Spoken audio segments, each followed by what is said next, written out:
नमस्कार। VD classes platform की Haryana police test series में आपका स्वागत है।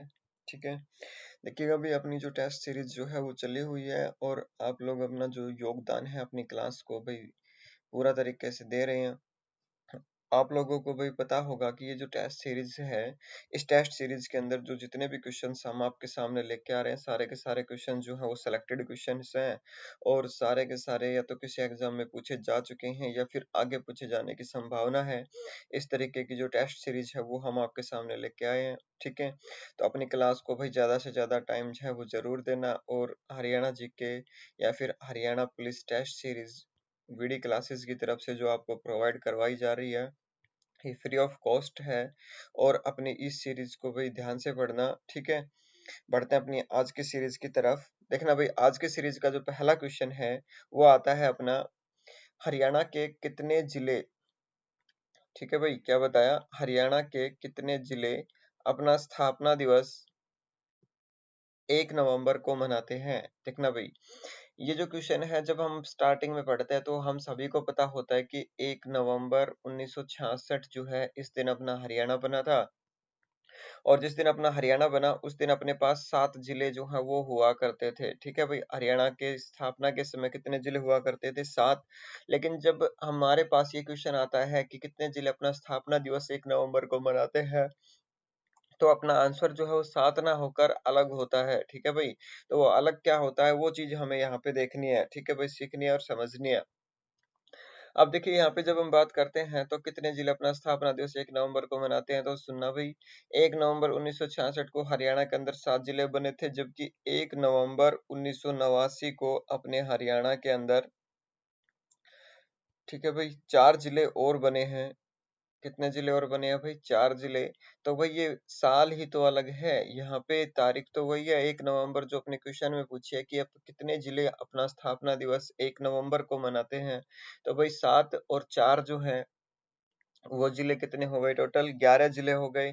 तो 11 जिले जो हैं अपना स्थापना दिवस कब मनाते हैं भाई? 1 नवंबर को मनाते हैं। ठीक है, अब देखना भाई, 1 नवंबर 1989 को जो अपने पास 4 जिले बने हैं, वो 4 जिले कौन से हैं? तो आपने सुना होगा, एक नाम आता है अपना यहाँ पे यमुनानगर का। ठीक है भाई, यमुनानगर। यमुनानगर जो है ये कब बना था अपना भाई? 1 नवंबर 1989 को।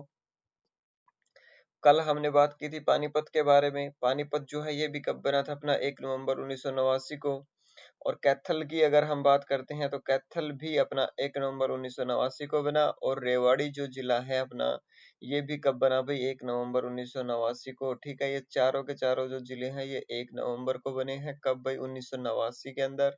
ठीक है, जबकि 1 नवंबर 1966 को जब हरियाणा बना अपना, उस समय हरियाणा में जितने जिले थे भाई कितने थे? वो 7 थे। ठीक है, याद रखना है भाई।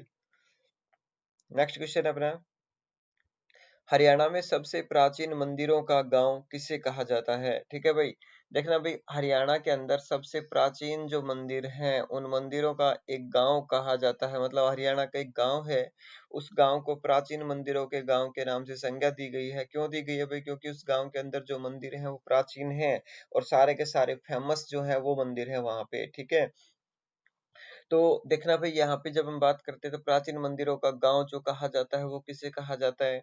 देखिए भाई, यहाँ पे हमने ऑप्शन दिए कैथल, भिवानी और अंबाला, ये 3 तो डिस्ट्रिक्ट है, गांव नहीं है। तो बेरी जो है यहाँ पे एक गांव है, तो बेरी जो है ये इसका आंसर हो जाएगा। अब अगर अपने से पूछे कि भाई हरियाणा का सबसे प्राचीन मंदिरों का गांव जो है वो कौन सा है, तो बेरी है। ये गांव कहाँ पे आता है? तो भाई झज्जर जिले के अंदर आता है। ठीक है भाई, झज्जर। और झज्जर जिले के लिए हमने कल भी बात की थी कि हरियाणा का एकमात्र ऐसा जिला है जिसके नाम से जो विधानसभा सीट है वो कैसी है भाई? एससी रिजर्व सीट है। ठीक है भाई, कैसी सीट है ये? एससी रिजर्व सीट है। ठीक है, याद रखना है। बढ़ते हैं नेक्स्ट क्वेश्चन की ओर। देखिए, निम्न में से कौन सा जिला औषधि उद्योग में अग्रणी है? ठीक है भाई, देखिए हम यहाँ पे बात कर रहे हैं औषधि उद्योग। आपको पता होगा, औषधि से रिलेटेड एक नाम आता है जिसका नाम है भाई मेडिसिटी। ठीक है भाई, क्या बताया? मेडिसिटी। ठीक है भाई, मेडिकल से रिलेटेड जो है मेडिसिटी की बात करते हैं। मेडिसिटी जो है वो किसे कहा जाता है भाई? गुरुग्राम को कहा जाता है, ठीक है भाई, किसे कहा जाता है? गुरुग्राम को। तो यहाँ पे अपना जो औषधि उद्योग में अग्रणी जो जिला है वो कौन सा हो जाएगा? अपना गुरुग्राम हो जाएगा, ठीक है, याद रखना है। सेम बात वही है, पानीपत को अगर हम बात करते हैं तो कौन सी नगरी कहा जाता है भाई? बुनकर नगरी कहा जाता है। कैथल की अगर हम बात करते हैं तो छोटी काशी है, ठीक है भाई, नवग्रह कुंड के कारण छोटी काशी कहा जाता है। करनाल की अगर हम बात करते हैं तो ये कर्ण नगरी के नाम से जाना जाता है, ठीक है भाई, किसकी नगरी है ये? कर्ण नगरी है, ठीक है, याद रखना है, इंपॉर्टेंट पॉइंट है। बढ़ते हैं अपने नेक्स्ट क्वेश्चन की ओर। हरियाणा में इंग्लैंड कंटेनर डिपो कहाँ स्थित है? देखिए भाई, इंग्लैंड कंटेनर डिपो नाम से ऐसा लग रहा है कि अपने हरियाणा का नहीं है, लेकिन यहाँ पे अपने हरियाणा में है। और हरियाणा में भी कहाँ पे है तो भाई कहाँ पे है ये चीज हमें यहाँ पे अपनी देख के चलनी है, ठीक है। तो हरियाणा में इंग्लैंड कंटेनर डिपो जो है वो आपके पास विकल्प है पंचकुला, अंबाला, रेवाड़ी और करनाल, ठीक है। इनमें से आप लोगों को बताना है कि भाई ये जो है इंग्लैंड कंटेनर डिपो जो वो कहाँ पे है। अब देखिए यहाँ पे हम बात कर रहे हैं तो इस क्वेश्चन का जो आंसर है वो अपना कौन सा हो जाएगा भाई? रेवाड़ी, ठीक है, याद रखना, मोस्ट इंपोर्टेंट क्वेश्चन है कि इंग्लैंड कंटेनर डिपो जो है वो हरियाणा में कहाँ पे है, तो आंसर क्या हो जाएगा? रेवाड़ी में है। कल हमने रेवाड़ी से लेके एक बात की थी क्या भाई? एक नाम था त्रिपुरा पुलिस के डीजीपी, ठीक है भाई, कौन सी पुलिस के? त्रिपुरा जो है, त्रिपुरा पुलिस के जो डीजीपी थे या महानिदेशक थे वो अपने रेवाड़ी से थे। उनका नाम क्या था भाई? विजय कुमार यादव, ठीक है भाई, क्या नाम था उनका? विजय कुमार यादव जो है ये त्रिपुरा पुलिस के अंदर क्या थे भाई? ये डीजीपी रहे हैं, ठीक है भाई, अपने रेवाड़ी से थे ये। बढ़ते अपने नेक्स्ट क्वेश्चन की ओर। झज्जर का वर्णन कौन सी पुस्तक में मिलता है? ठीक है भाई, झज्जर का जो वर्णन है वो कौन सी पुस्तक में मिलता है? देखना भाई, देखिए यहाँ पे जब हम बात करते हैं तो झज्जर की बात कर रहे हैं तो झज्जर का जो वर्णन मिलता है वो तारीख ए मुबारक शाही पुस्तक में मिलता है, ठीक है भाई, कौन सी पुस्तक में मिलता है? तारीख ए मुबारक शाही पुस्तक जो है इसमें मिलता है। सेम ऐसे ही अगर हम बात करते हैं तो एक स्थान है अपना टोहाना, और टोहाना जो है ये कहाँ पे है भाई? फतेहाबाद में है। टोहाना का जो वर्णन मिलता है वो कौन सी पुस्तक में मिलता है भाई? अष्टाध्यायी पुस्तक में, ठीक है भाई, कौन सी में? अष्टाध्यायी पुस्तक में मिलता है। ऐसे ही सेम अगर बात करते हैं ब्रह्म सरोवर की तो ब्रह्म सरोवर का जो वर्णन मिलता है वो कौन सी पुस्तक में मिलता है भाई? किताब उल हिंद जो पुस्तक है इस पुस्तक के अंदर वर्णन मिलता है किसका भाई? ब्रह्म सरोवर का। ऐसे ही अगर हम बात करते हैं तो एक नाम आता है भाई अपना थानेश्वर का। थानेश्वर का जो वर्णन मिलता है वो कौन सी पुस्तक में मिलता है भाई? अपना सीयू की पुस्तक के अंदर थानेश्वर का वर्णन मिलता है। ऐसे ही एक और पॉइंट अपना निकल के आता है भिवानी का। भिवानी जो है ये अपना कौन सी पुस्तक में वर्णित है? तो भिवानी का जो वर्णन मिलता है वो आईने अकबरी में मिलता है, ठीक है भाई, कौन सी में मिलता है? आईने अकबरी जो पुस्तक है इस पुस्तक के अंदर भाई जो वर्णन मिलता है वो किसका मिलता है भाई? भिवानी का वर्णन मिलता है, ठीक है। इस क्वेश्चन से इतने ही पॉइंट है, और क्वेश्चन अपने आगे आते रहेंगे, इससे भी बेहतरीन बेहतरीन क्वेश्चन जो है वो अपने आगे आएंगे, ठीक है भाई। अपनी सीरीज से जुड़े रहना और क्लास को भाई पूरा देखा करो। उस क्लास को बीच में छोड़ के आप चले जाते हो तो उससे अपने जो कवर है वो पोर्शन कवर नहीं हो पाएगा, ठीक है। तो भाई पढ़ने वाले बच्चे जो है वही क्लास को पूरा देखेंगे, मुझे पता है इतना। और जो नहीं देख रहे उनको या तो सिलेक्शन से प्यार नहीं है या फिर क्लास पसंद नहीं है, ठीक है, यही मानता हूँ मैं। तो भाई अपनी जो टेस्ट सीरीज चली हुई है इसको पूरा देखें, सारे के सारे क्वेश्चंस जो हैं वो सिलेक्टेड क्वेश्चंस हैं, ठीक है। बढ़ते अपने नेक्स्ट क्लास की ओर, नेक्स्ट क्वेश्चन की ओर। देखिए, सूफी संत मीर शाह की मजार में कौन सा अभिलेख स्थित है? सबसे पहला पॉइंट हमें ये पता होना चाहिए कि सूफी संत मीर शाह जो है इनकी मजार जो वो कहाँ पे है, ठीक है। तो सूफी संत मीर शाह की जो मजार है ये मजार आती है भाई अपनी कहाँ पे? फतेहाबाद में, ठीक है भाई, कहाँ पे है? फतेहाबाद के अंदर। और हमने पिछली क्लास के अंदर एक पॉइंट किया था, क्या था भाई? कि जो सूफी संत मीर शाह है इसकी मजार के अंदर एक अभिलेख मिला है, वो अभिलेख किसका मिला भाई? हुमायूं का अभिलेख मिला था, ठीक है। किसका अभिलेख मिला भाई? हुमायूं का अभिलेख जो है वो मिला था। दूसरे पॉइंट में अगर हम बात करते हैं तो एक नाम आता है अपना 9वीं सदी की। अगर हम बात करते हैं 9वीं सदी का जो नाम आता है वो कहाँ से आता है भाई? पेहुआ से आता है, ठीक है भाई, कहाँ से आता है? पेहुआ से आता है। मिहिर भोज का नाम वहां से लिया जाता है, ठीक है भाई, किसका नाम लिया जाता है? मिहिर भोज का नाम 9वीं सदी से आता है, ठीक है, याद रखना है। ऐसे ही अगर हम बात करते हैं तो आप लोगों ने सुना होगा ये जो हुमायूं थे, जब हुमायूं का शासनकाल चल रहा था तो यहाँ पे शेर शाह सूरी ने इनके ऊपर आक्रमण कर दिया था और इनको दिल्ली छोड़कर जाने के लिए मजबूर कर दिया। उसके बाद की जो जानकारी, जो इस तरीके की घटना की जो जानकारी मिलती है वो हुमायूं अभिलेख से मिलती है।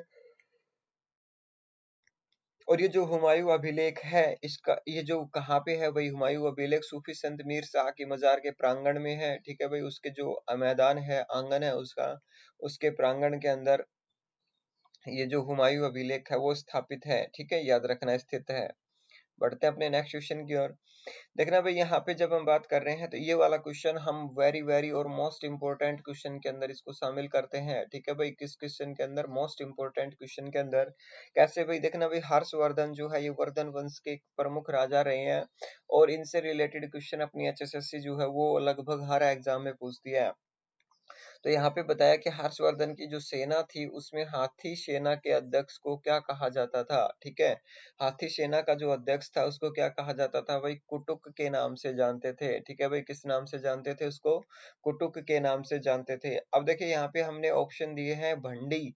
यहाँ पे जो भंडी था ये कौन था? तो ये हर्षवर्धन की जो सेना है या फिर हर्षवर्धन की सभा है उसके अंदर एक प्रधानमंत्री था, ठीक है भाई, याद रखना। भंडी कौन था? तो ये हर्षवर्धन की सेना के अंदर प्रधानमंत्री था।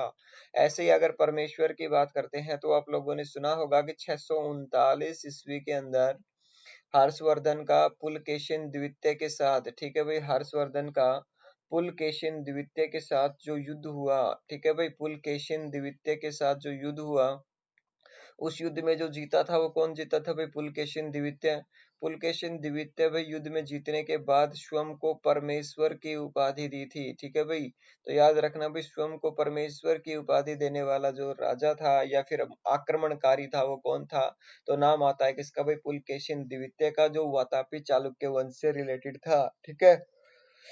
ये क्वेश्चन भी अपना एग्जाम में पूछा गया है कि पुलकेशिन द्वितीय जो है ये कौन से वंश से संबंधित था? तो भाई वातापी चालुक्य वंश से था, ठीक है, याद रखना है। बढ़ते हैं अपने नेक्स्ट क्वेश्चन की ओर। गोहाना मंदिर को किसने ध्वस्त करवाया? ठीक है भाई, ये अपना पॉइंट है और इम्पोर्टेंट पॉइंट है। गोहाना मंदिर वाले की अगर हम बात करते हैं तो यहाँ से एक फैक्ट निकल के आया। अपने पास जो ऑप्शन है वो है भाई मोहम्मद गौरी, ठीक है। उसके बाद जब हम बात करते हैं तो एक पॉइंट और निकलता है अपना, ये जो फिरोज शाह तुगलक है ऑप्शन अगला। उसके बाद तीसरा ऑप्शन जो है वो महमूद गजनवी है और चौथा जो ऑप्शन है अपने पास वो कौन सा है भाई? तैमूर है, ठीक है। अब देखिए यहाँ पे गोहाना मंदिर की अगर हम बात करते हैं तो एक पॉइंट है हमें याद रखना है क्या भाई? कि गोहाना जो है इसका जो नामकरण किया गया गोहाना का, ये पृथ्वीराज चौहान के द्वारा किया गया था, ठीक है भाई। किसके द्वारा किया गया था? पृथ्वीराज चौहान के द्वारा किया गया था, ठीक है। अब पृथ्वीराज चौहान के साथ जो लड़ाई हुई है वो किसकी हुई है भाई? यहाँ पे मोहम्मद गौरी की हुई है। तो याद रखना भाई, मोहम्मद गौरी जो है इसने इस मंदिर को, गोहाना मंदिर को भाई ध्वस्त करवाया था और पृथ्वीराज चौहान ने ये मंदिर जो है ये बनवाया था, ठीक है, याद रखना है। तो गोहाना मंदिर को ध्वस्त करवाया मोहम्मद गौरी ने, बनवाया किसने था? पृथ्वीराज चौहान ने। और गोहाना का जो नामकरण किया वो भी किसने किया था भाई? पृथ्वीराज चौहान के द्वारा किया गया था, ठीक है, याद रखना है। इस क्वेश्चन से इतना ही। बढ़ते अपने नेक्स्ट क्वेश्चन की ओर। दिल्ली की राजगद्दी पर बैठने वाला अंतिम हिंदू सम्राट कौन था? देखिए यहाँ से अपना क्वेश्चन जो है एक मोस्ट इंपोर्टेंट, मतलब अपनी जो लाइन है वो चेंज कर लेता है ये वाला क्वेश्चन। देखना भाई कैसे, यहाँ पे हमने क्वेश्चन के अंदर बोला कि दिल्ली की राजगद्दी पर, ना कि उत्तर भारत का। देखिए दोनों के दोनों क्वेश्चन जो है इंपॉर्टेंट है और दोनों के आंसर भी अलग हैं, ठीक है। दिल्ली राजगद्दी पर बैठने वाला अंतिम हिंदू सम्राट कौन था और उत्तर भारत का अंतिम हिंदू सम्राट कौन था, ये दोनों पॉइंट है।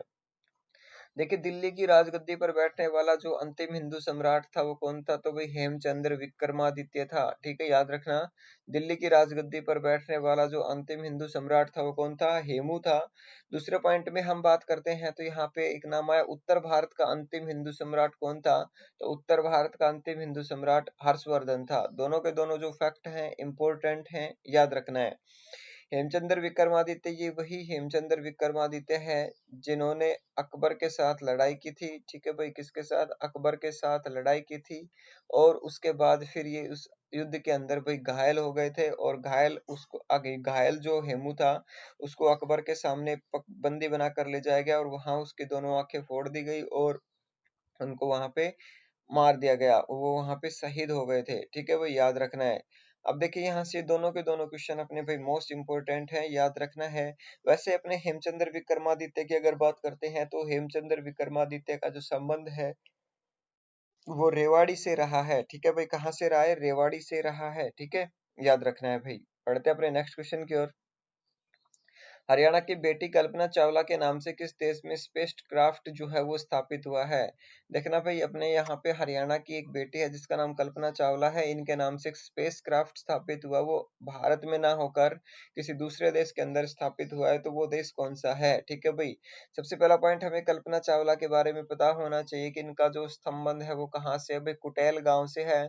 और कुटेल गांव जो है ये कहाँ पे आता है? अपना करनाल के अंदर है। ठीक है, और यहाँ पे कुटेल के अंदर इनके नाम से कल्पना चावला की एक मेडिकल यूनिवर्सिटी भी स्थापित है। ठीक है भाई, कौन सी है? मेडिकल यूनिवर्सिटी भी स्थापित है।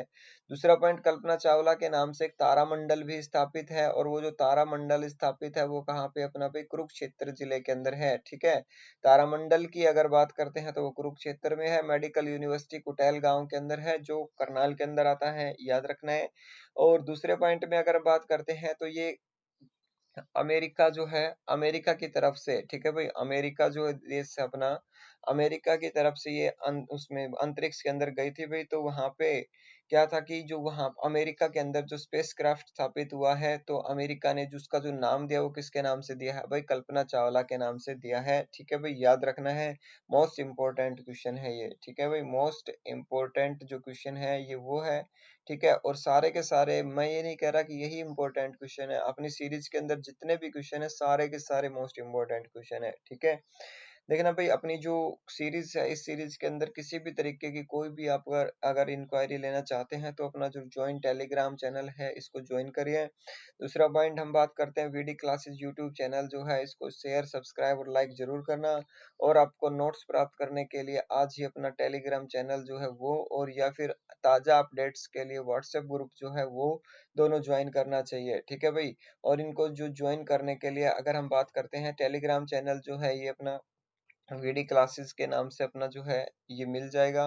दूसरे पॉइंट में अगर बात करते हैं तो वीडी क्लासेस के नाम से ये वाला जो अपना लोगो है, ये लोगो उसके अंदर आपको देखने को मिलेगा। ठीक है, दूसरे पॉइंट में व्हाट्सएप ग्रुप से जुड़ने के लिए अपने ये जो कॉन्टैक्ट नंबर हमने यहाँ पे डाले हुए हैं इनमें से किसी पे भी आप जो है भाई मैसेज करके आप अपने ग्रुप के अंदर जुड़ने का जो है भाई अपना योगदान दे सकते हैं, और ताजा अपडेट जो है वो पा सकते हैं। ठीक है भाई, बढ़ते हैं अपने नेक्स्ट क्वेश्चन की ओर।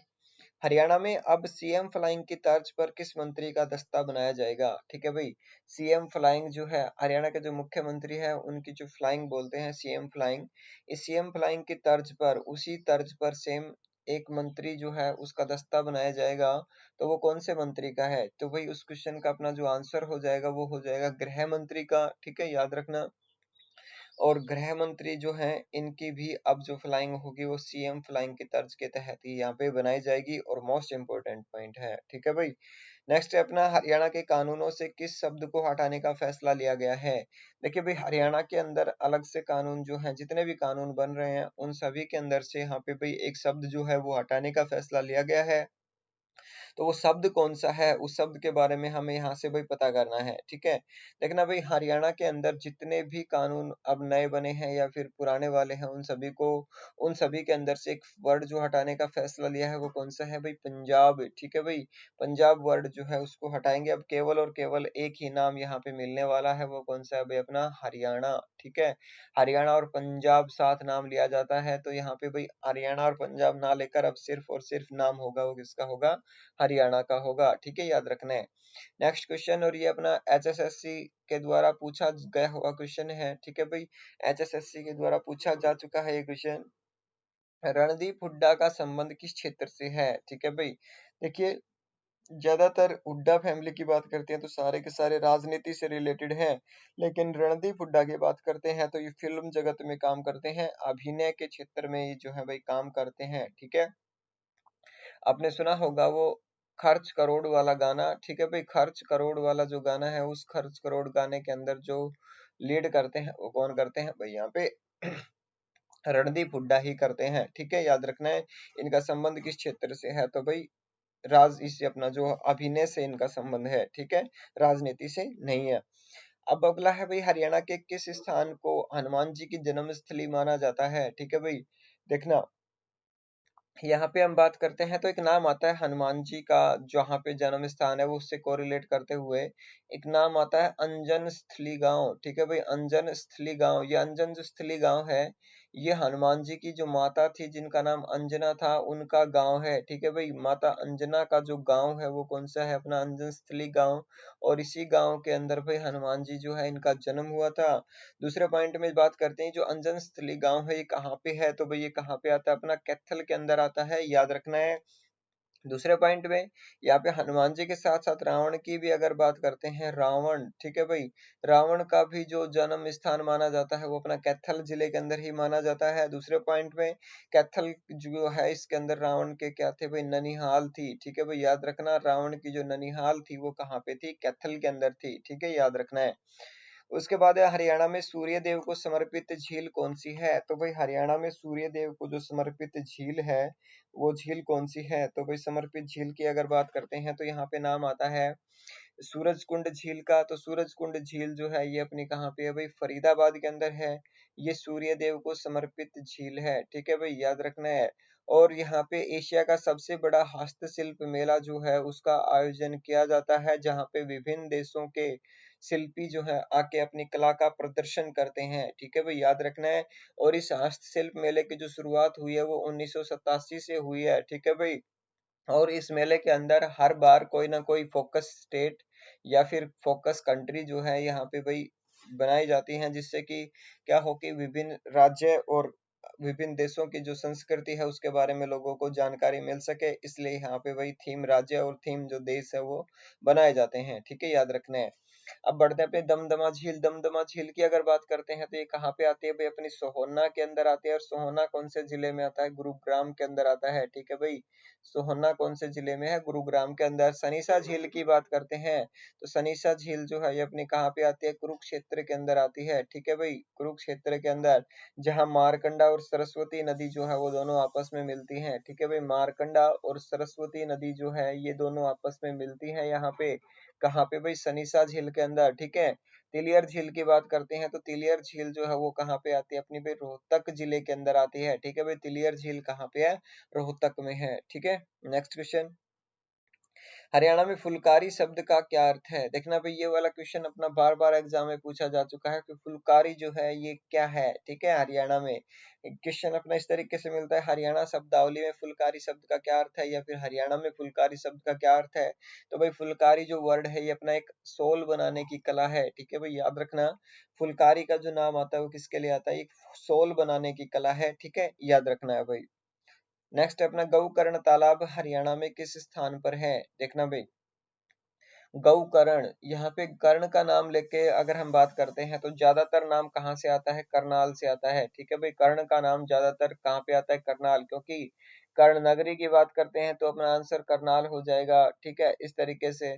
दानी राजा कर्ण का जो संबंध है वो कहाँ से रहा है? तो भी करनाल से हो जाएगा। ऐसे ही अगर बात करते हैं गौकर्ण तालाब की, ठीक है भाई, तो गौकर्ण तालाब जो है ये अपना कहाँ पे आता है? करनाल में आता है, ठीक है भाई, याद रखना। गौकर्ण तालाब जो है वो कहाँ पे है? करनाल में है। और कर्ण नगरी जो कहा, सॉरी, गौकर्ण तालाब जो है ये अपना कहाँ पे है? रोहतक के अंदर है। दूसरे पॉइंट में अगर हम बात करते हैं तो यहाँ पे एक पॉइंट निकल के आता है क्या भाई, कि जो गौकर्ण तालाब तो अपना कहाँ पे हो गया? रोहतक के अंदर, लेकिन अपने बात करते हैं कर्ण नगरी जो है वो कौन सी है? तो करनाल है, ठीक है, याद रखना है। दूसरे पॉइंट में हम बात करते हैं तो एक पॉइंट निकल के आता है अपना भाई क्या? कर्णकोट का किला, ठीक है भाई। कर्णकोट का जो किला है वो कहाँ पे है? तो भाई कर्णकोट का जो किला है वो किला आता है भाई फतेहाबाद के अंदर, ठीक है भाई। कर्णकोट का किला जो है वो कहाँ पे है? फतेहाबाद में है। उसके बाद जब हम बात करते हैं तो एक फैक्ट और निकलता है क्या भाई? कर्ण का टीला, ठीक है भाई, कर्ण का जो टीला है वो टीला कहाँ पे है, टीला या किला की बात करते हैं तो दोनों के दोनों फैक्ट एक से ही है।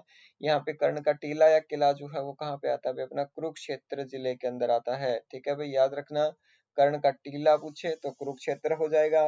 उसके बाद कर्णकोट का किला पूछे तो फतेहाबाद हो जाएगा। गौकर्ण तालाब रोहतक हो जाएगा। और कर्ण नगरी जो है वो करनाल हो जाएगा। ठीक है। नेक्स्ट क्वेश्चन, अंबाला के काला अम्ब से कौन सी नदी हरियाणा में प्रवेश करती है? देखना भाई, सबसे पहला पॉइंट हमें सरस्वती नदी के बारे में पता होना चाहिए। देखिए सरस्वती जो नदी है ये अपने हरियाणा में प्रवेश करती है। वो कहाँ से करती है भाई? आदि बद्री नामक स्थान से प्रवेश करती है जो यमुनानगर में आता है। ठीक है। वैसे इसका जो उद्गम होता है वो सिरमौर की पहाड़ियों से होता है। उद्गम जो है वो सिरमौर की पहाड़ियों से। और यहाँ पे हम बात करें हरियाणा में प्रवेश करती है तो आदि बद्री से करती है।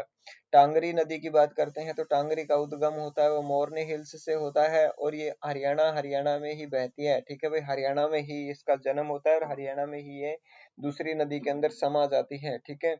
दूसरे पॉइंट में बात करते हैं मारकंडा की, तो मारकंडा जो है ये कहाँ से आती है भाई? जो अपना हिमाचल प्रदेश है उसके अंदर एक नाहन नामक स्थान है। नाहन की जो पहाड़ियां है वहां से उद्गम होता है। लेकिन हरियाणा में कहाँ से प्रवेश करती है? तो भाई काला अम्ब से प्रवेश करती है। घग्गर की बात करते हैं तो उद्गम होता है इसका डागसाई से। ठीक है भाई, उद्गम जो होता है वो कहाँ से होता है? डागसाई से, जो हिमाचल प्रदेश में है। लेकिन बात करते हैं हरियाणा में प्रवेश करती है तो ये कालका के पास से करती है। ठीक है भाई, कहाँ से करती है? कालका के पास से हरियाणा में प्रवेश करती है। तो आपको पता लग गया होगा कि जो काला अम्ब जो है ये अंबाला में है। इस स्थान से हरियाणा में जो नदी प्रवेश करती है वो कौन सी करती है भाई? मारकंडा नदी जो है वो प्रवेश करती है। ठीक है, याद रखना है। नेक्स्ट क्वेश्चन अपना, बाबा शाह कमाल की मजार जो है वो कहाँ पर स्थित है? ठीक है भाई, बाबा शाह कमाल की जो मजार है वो कहाँ पे है? तो भाई ये जो बाबा शाह कमाल की मजार है वो अपनी आती है कहाँ पे भाई? बाबा शाह कमाल, कमाल जो है वो कहाँ पे दिखाते हैं? कैथल के अंदर। ठीक है। तो बाबा शाह कमाल की जो मजार है वो कहाँ पे आती है अपनी भाई? कैथल के अंदर आती है। ठीक है, याद रखना है। दूसरे पॉइंट में अगर हम बात करते हैं तो गोहाना, गोहाना को लेके जब बात करते हैं तो गोहाना कौन से जिले में आता है अपना भाई? सोनीपत में। और सोनीपत के अंदर एक मजार का नाम आता है तो किसकी आती है भाई? खिज्र खां का मकबरा। ठीक है भाई, किसका मकबरा आता है? खिज्र खान का जो मकबरा है वो कहाँ पे है? सोनीपत में है। ठीक है। चरखी दादरी की अगर हम बात करते हैं तो चरखी दादरी में नाम आता है भाई पीर मुबारक शाह की दरगाह। ठीक है भाई, पीर मुबारक शाह। ठीक है भाई, पीर मुबारक शाह की जो दरगाह है वो दरगाह कहाँ पे है भाई? चरखी दादरी के अंदर। और चरखी दादरी में भी एक गांव है, गांव का नाम आप लोगों ने काफी बार सुना है, गांव का नाम है कलियाड़ा गांव। ठीक है। ये वही गांव है जहाँ पे डांसिंग स्टोन जो है वो पाया जाता है, जो पूरे भारत में सिर्फ यहीं पाया जाता है। ठीक है, याद रखना। फतेहाबाद की हमने अभी थोड़ी देर पहले बात की थी। सूफी संत एक मीर शाह है, मीर शाह की जो मजार है जहाँ पे हुमायूं का अभिलेख स्थित है। ठीक है, वहां पे भाई ये जो सूफी संत मीर शाह है इनकी मजार कहाँ पे आती है? फतेहाबाद के अंदर आती है। ठीक है।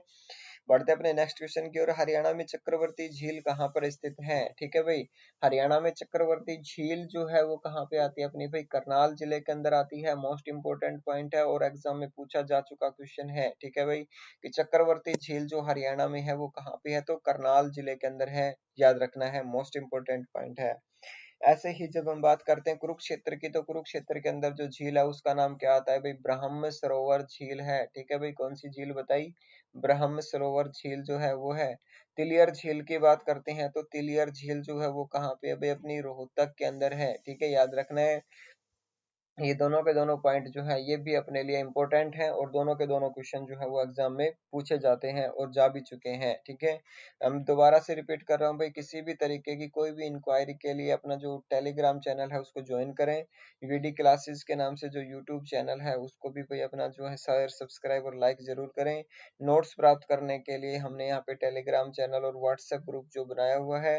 टेलीग्राम चैनल के लिए हमने जो है अपना लिंक इसके डिस्क्रिप्शन बॉक्स में दिया हुआ है।